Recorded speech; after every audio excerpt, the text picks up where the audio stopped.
Hi guys, welcome to my channel. My name is Kyra and today I'm bringing to you another 4 looks video, this time with the BH Cosmetics Smitten and Switzerland.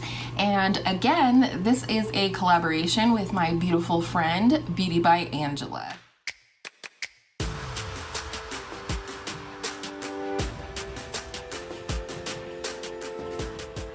Also quickly wanted to point out that Lucille has joined us for the first time in like a year.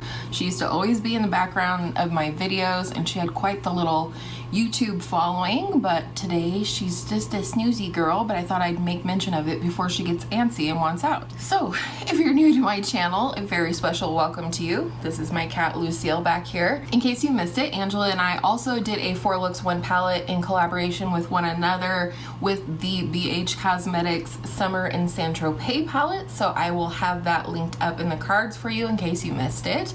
But with all of that said, let's go ahead and get into the looks and I will meet you at the end with my final thoughts.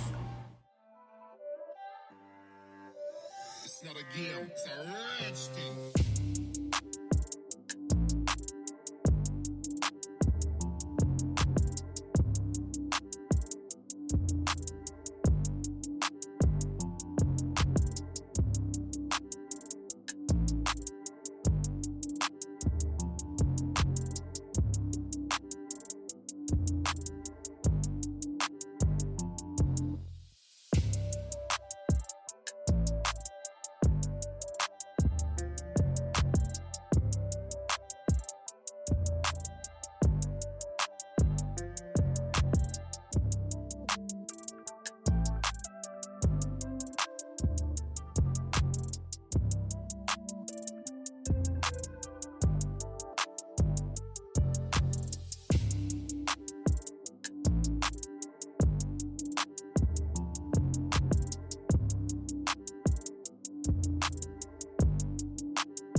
in for a real treat because I'm hopped up on iced coffee. So I hope you guys enjoyed those looks. I really had fun creating them. If I had to pick a favorite, I think the blue look would be my favorite.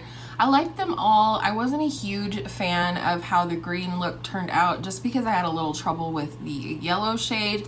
But let's go ahead and talk about my thoughts look by look, and then I will answer some questions for you at the end. In case you haven't seen the palette, it looks like so, and I did use every single shade in the palette, including the black shade. I noticed right away in the first look that the mattes had a lot of kick up. That was also consistent with the mattes in the Summer in St Tropez palette. So that was the same here. They all had quite a bit of kick up.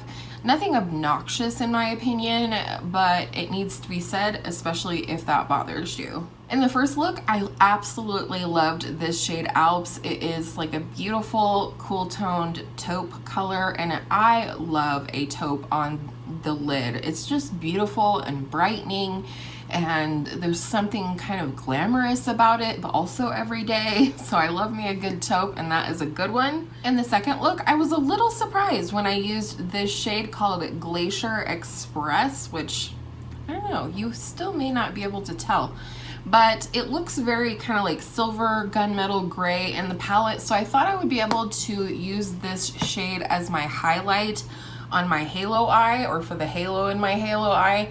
But ultimately it turned out to be more of like a multicolored sparkle topper. Not that you couldn't use this at opacity by any means, but when I layered it over the blue, it just kind of was this nice topper that had a bunch of different colors of sparkle in it. Like I mentioned about the third look with the green in it, I don't usually set my base. I use the matte paint pot in Painterly for all of the looks in this video, and so I don't normally set my base, and I usually don't have any problems. So I went straight in with the green called Mountain, and then thought I would come back in with the yellow called Matterhorn and sort of blend the green out.